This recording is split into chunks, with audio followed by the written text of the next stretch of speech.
50편, 시편 50편 1절로 6절입니다. 1절에서 6절까지입니다.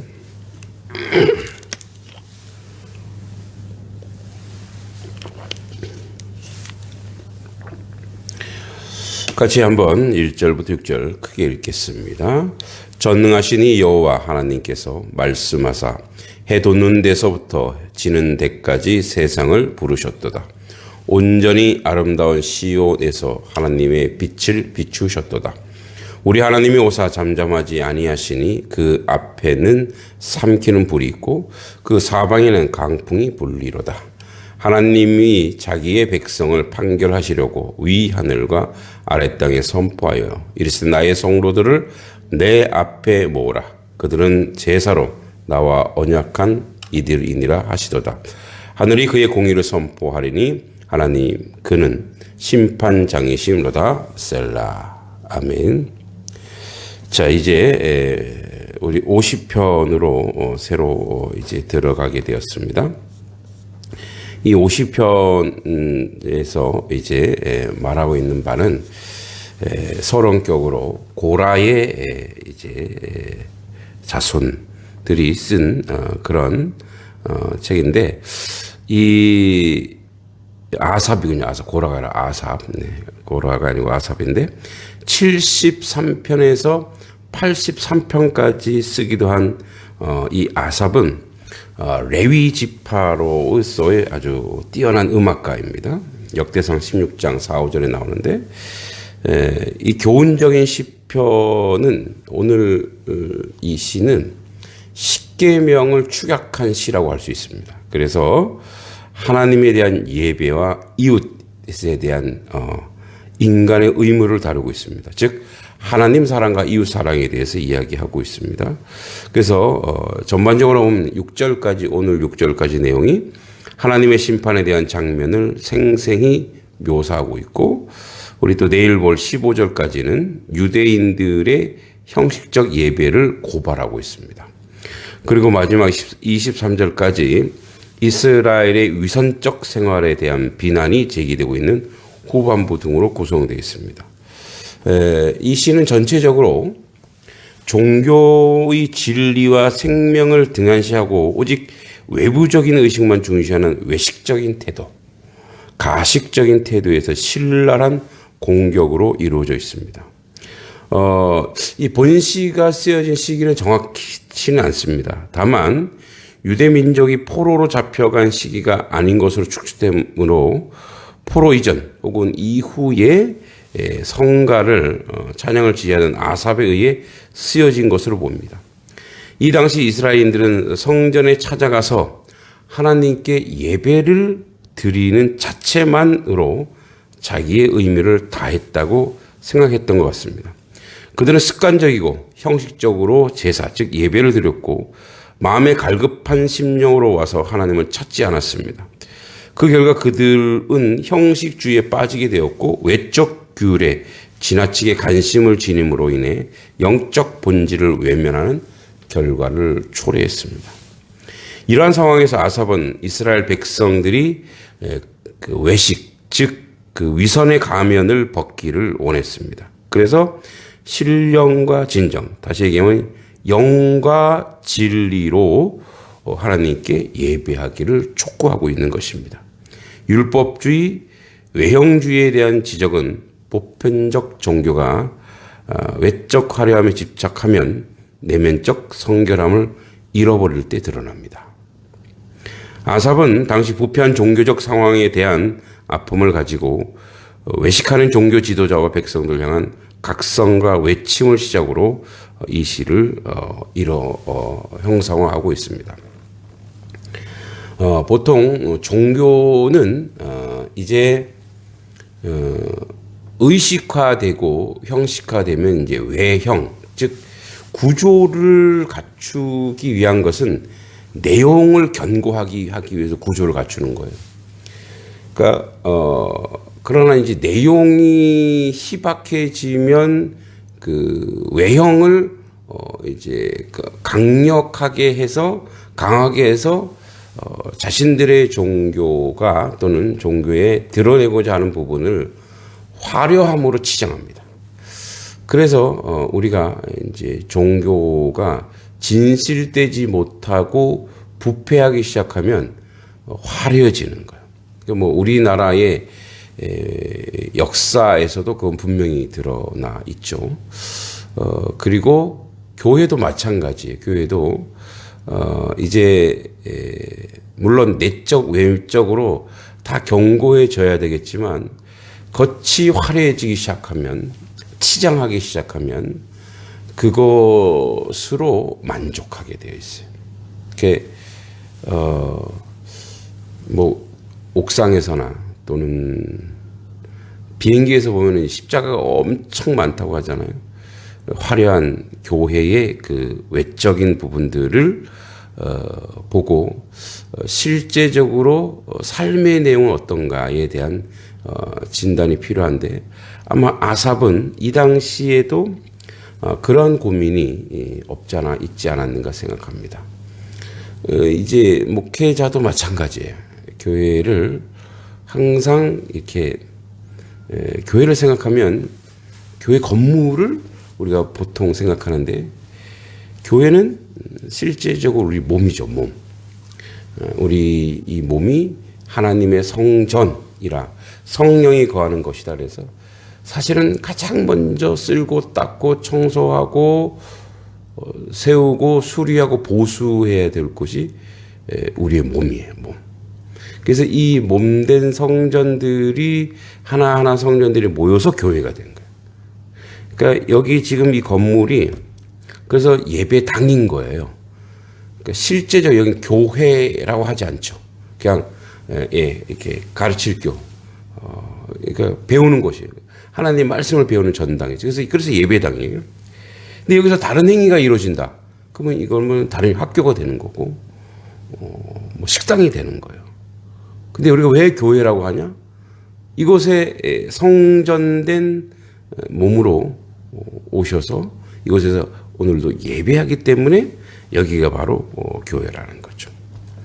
자, 그래서 그런 아주 심도 있는 그 내면 깊숙한 이야기를 아삽은 하고 있죠.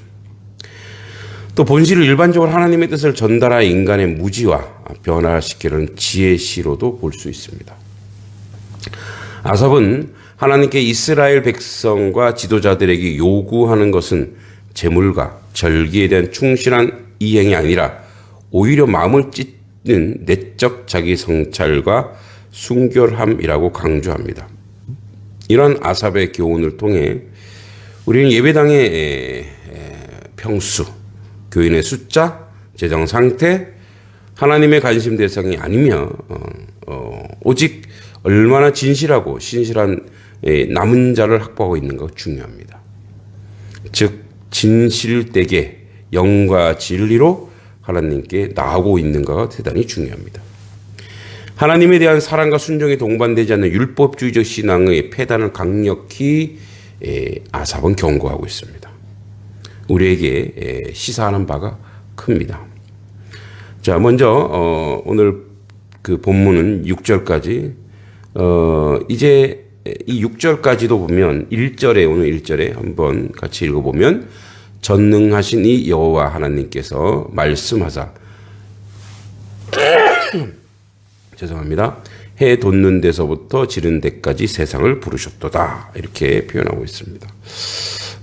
즉 공의로운 하나님의 그 심판하게 출현한 하나님의 모습을 3절까지 얘기하고 있습니다.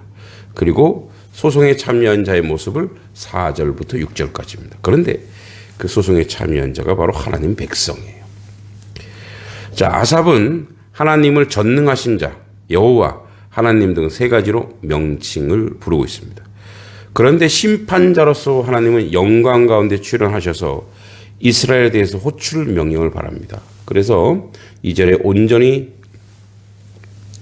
온전히 아름다운 시온에서 하나님의 빛을 비추셨도다. 우리 하나님이 오사 잠잠치 않고 그 앞에 삼키는 불이 있고 그 사방에 광풍이 불리다. 심판하러 오시는 거예요. 심판하러 오셔서 누구를 부르시냐? 하나님이 자기 백성을 심판하러 오신다는 거예요. 그래서 하나님께서 동쪽에서 서쪽의 모든 백성을 부르셔서 심판을 수행하십니다. 하나님께서는 이스라엘 하나님만이 아니라 우주적인 하나님으로 모든 민족에 합당하게 심판합니다. 이러한 심판에 있어 이스라엘이 특별히 혜택을 받을 수 있는 것은 결코 아니라는 거예요. 이스라엘도 똑같이 심판의 대상이 되고 있다는 거죠. 아삽은 하나님의 심판의 기준이 언약을 통한 하나님과의 교제 여부에 달려있다고 묘사합니다. 5절과 6절이죠. 이르시되 나의 성도들을 내 앞에 모으라. 그들은 제사로 나와 언약한 이들이니라 하시도다. 하늘이 그의 공의를 선포하리니 하나님 그는 심판장이십니다. 이렇게 되어 있습니다. 자, 여기서 말하고 있는 하나님께서는 자신과 함께 언약을 맺은 이스라엘 부르시고 축복하십니다. 하나님의 영광의 출현은 악인에게는 심판의 시작이지만 반대로 의인에게 이제 고통의 끝입니다. 여기서 아삽이 말하는 의인은 하나님과 언약을 맺은 후 피 흘림이 있는 제사를 통해 하나님께 속한, 그래서 하나님과 화목한, 그래서 하나님과 소통하고 교제할 수 있는 자들. 출애굽기 12장 2절에서 4절 49절까지 내용이죠. 즉 단순히 외형적으로 참여하는 자들이 아니라 형식적으로 예배를 참여하는 자들이 아니라 하나님과 진실한 내적 교통으로 하나님의 언약의 백성을 의미합니다. 구약시대 성도들은 하나님과 계속적 교제를 위해 희생 제사를 드려야 했습니다. 이것은 예수 그리스도의 십자가 희생과 죽음을 예표하는 것으로 우리가 하나님과 교제할 수 있는 유일한 길은 예수 그리스도밖에 없다라는 거예요. 아삽은 본시에서 하나님께 공의로운 심판장으로서 모든 인간을 평가할 것을 생생히 묘사합니다. 이러한 사실을 통해 아삽은 하나님께서 세상을 심판하실 능력, 권능을 가지신다는 사실을 우리에게 엄중히 경고합니다. 동시에 왜곡된 선민사상, 타락해가는 이스라엘에게 경고하는 참된 언약의 백성에게 위로와 확신을 줍니다. 다시 얘기하자면, 마무리를 하자면 하나님의 자녀, 하나님의 백성이라고 명한 자들, 즉 하나님의 백성을 온 자들은 어떤 존재들이냐?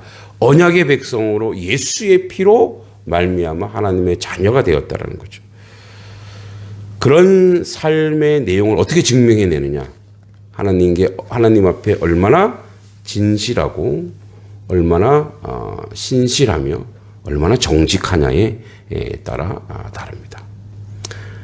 하나님을 오늘 본문에서 하나님을 사랑하고 있는가를 우리에게 묻고 있습니다.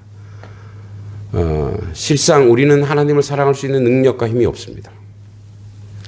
그러나 하나님이 우리를 사랑함으로 말미암아 우리가 그 사랑을 아는 겁니다.